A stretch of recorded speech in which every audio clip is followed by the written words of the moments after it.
I guess one thing I often think about is death, but not just that we all die, but how we die, and whether you would. I think personally, I always think about that I would rather die a really quick and painless death, but knowing life, that's probably not true for most of us, but nobody can ask you because obviously you die.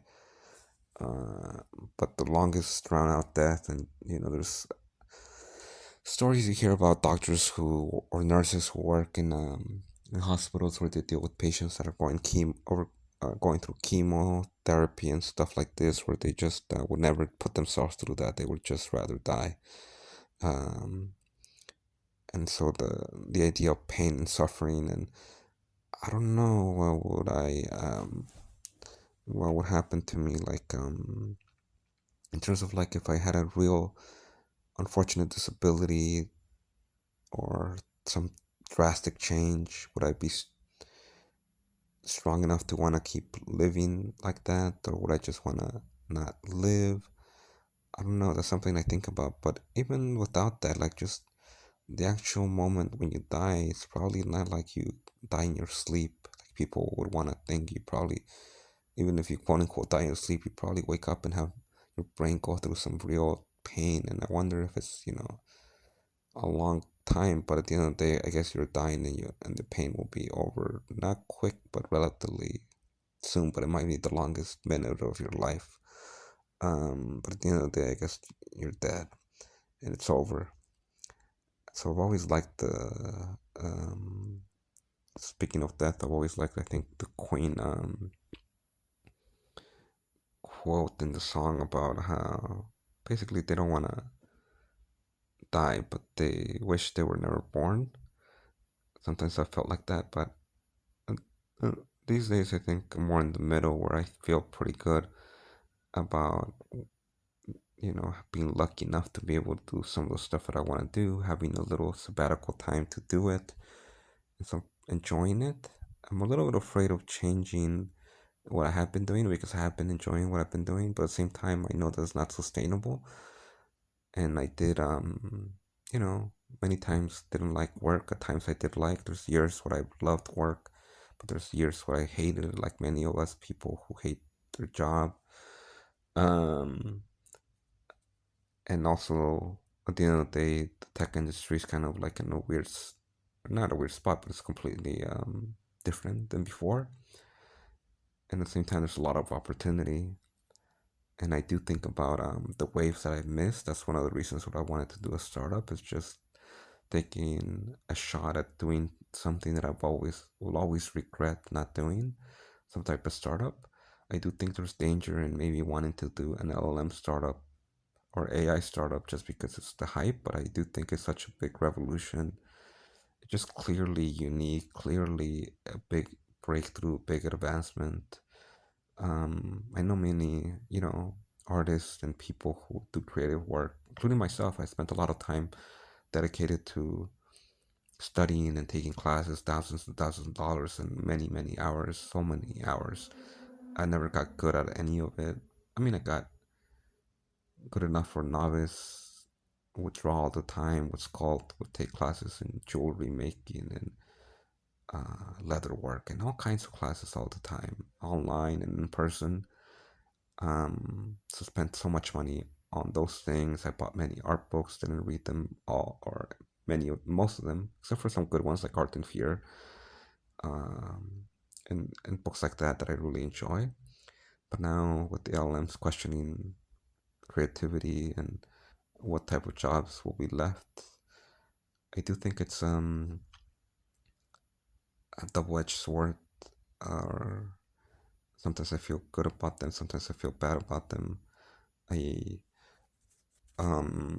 think that if I had a choice, I'd probably choose to delay it till I'm very old and dead and don't care and just see the technology, because I do think Elon Musk take on the idea that he would want rather, if he had two choices of seeing it or not seeing it, he would rather see it. But he's also very rich already and has made most of the things he probably wanted to do and can continue to do that. and can influence the AI stuff. But for most of us, I personally probably think it's very fascinating. I never would have guessed something like this would be possible. It's just incredible in a technical, from a technical perspective, and just in general, it's just incredible that it can do what it can do. I know people dismiss it sometimes, but I think it's just incredible. At the same time, I think it's also sad, and it makes, in some ways, it does. I think devalue art, and but if you think about the definition of art, from what I remember and understand, it's just like a human created thing. So I guess that's a machine that a human created, so it's not the same thing in my mind. So in many ways, I think AI art is like a misnomer. It's not a true statement, but it doesn't matter. I guess people understand it. If I could come up with a new name, I don't know what it would be. I thought about that, but at the end of the day, I do wish it hadn't come out now. I think it would been better for creative side to be later. But at the same time, you can't. I personally think you can't ignore it. You gotta kind of use it. The best thing we can do, from my perspective, is just do your best because that's all you can do. You can put your head in the sand and try to ignore it, like some people have done for previous technologies. Maybe that's not the best. Maybe some people will survive. There's probably still people who get to ride horses and train them. Well, most people we use cars and buses and things like this. And so I'm gonna do my best to incorporate it into my tool set. That's why even during this experiment, I have plans to play around with LLMs. I feel it's not in my mind probably not the best to create images with it, but I am not opposed to trying it and just seeing what comes from trying to use it in a creative way. I don't know what I can actually produce with it. I kind of lean towards producing things myself and doing it by hand. So while I'm not um, as excited about doing it, I think it's something I need to try for myself and iterate and try to be creative my own way. But it does feel a bit dirty, to be honest.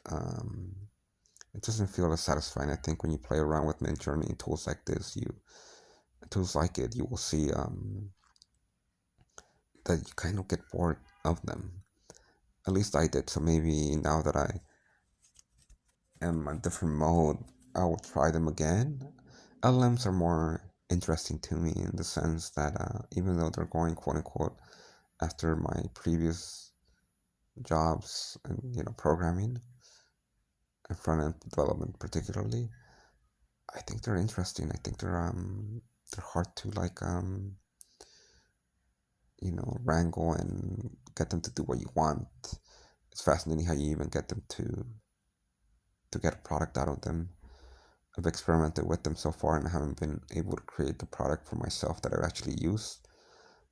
Um, so they have a lot of shortcomings still, but there's people playing around with them, and I want to be one of those people that plays with them and keeps experimenting. Um, yeah, I'm thinking I think his name was Joshua Davis, this cool artist that I had some cool videos on Skillshare about like creativity and the way he thinks about it. I do think that ultimately um, nobody really knows if they will keep improving at the same rate. I think they'll keep improving, but at the rate that is needed to overtake jobs. And so, since nobody really knows, my stance is I just gotta keep doing, improving myself, and growing. Because if they do take over, well, too bad. But if they don't, then I just kind of st- atrophied and stagnated, which I feel like I've been doing anyway.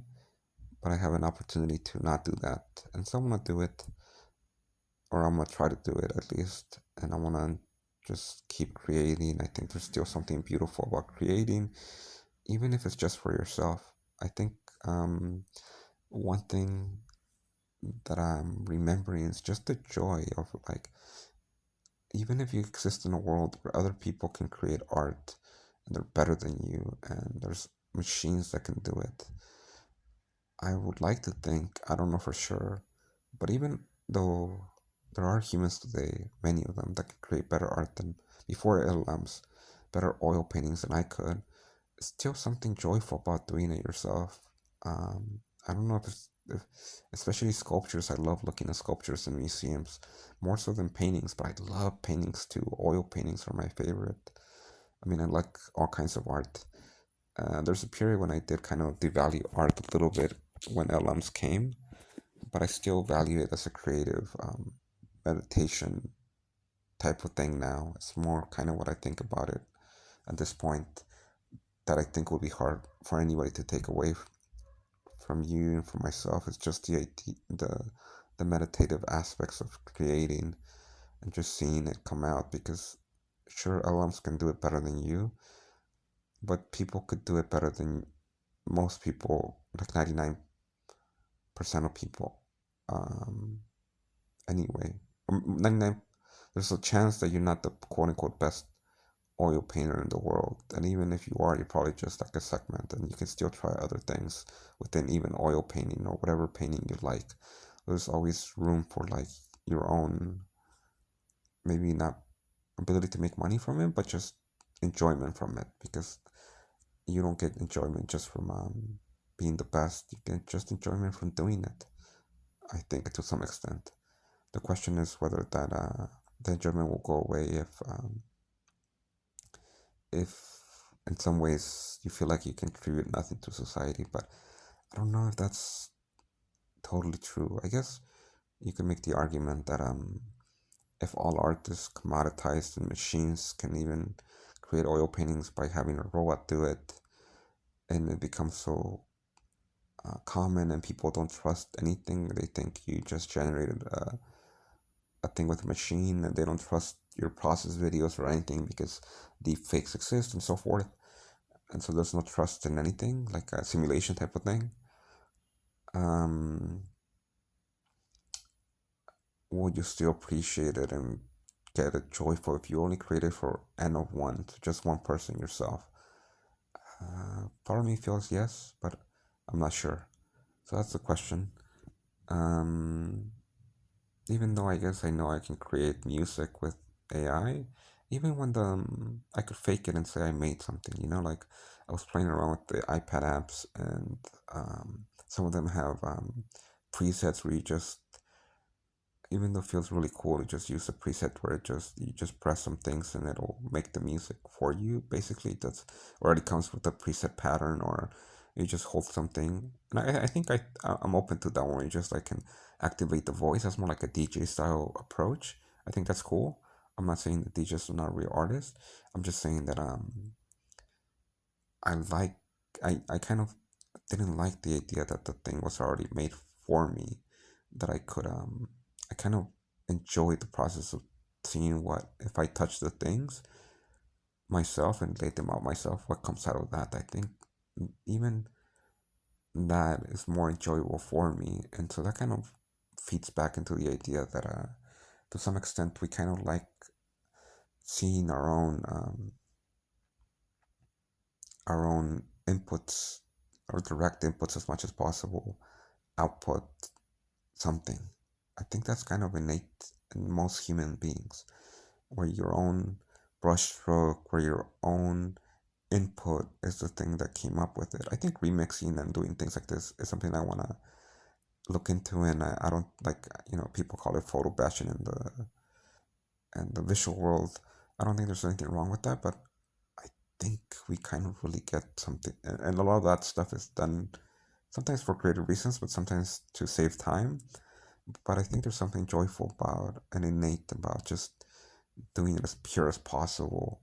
And there's extremes, there's people who want to make their own paints, and I can get esoteric, or not esoteric, but I can get extreme. I think that's cool too, though. I think part of me wants to experiment with that. Like at one point, I was interested in fashion, and I'm still interested in fashion. And I think making my own clothes and making my own food, maybe not necessarily farming my own food, but potentially would be cool. Like just cooking for myself, recipes, and try out different weird things. Not kill myself with weird combinations, which is unlikely. But just in general, the idea of creating my own clothes as much as possible, or customizing them and playing around with fabrics. It's something I've always wanted to do, but I never did. I always kind of, I mean, I tried, but they came out horrible. Obviously, I made a backpack, kind of worked. I mean, I was never good at making the patterns. I kind of basically had to use other people's patterns or patterns made for me. But I did make some crappy bags, only a few. I always wanted to make shoes. I never quite got a good shoe out. Anyway, I guess I was saying about shoes and making things, making my own clothes, my own jewelry. Yeah, now that I've become more of a minimalist, basically to be able to move around, I get to appreciate a lot more of what I actually liked, and so I know for sure that having all these stuff, it's one of those things similar to the Goggins idea of you have to go through it to know yourself.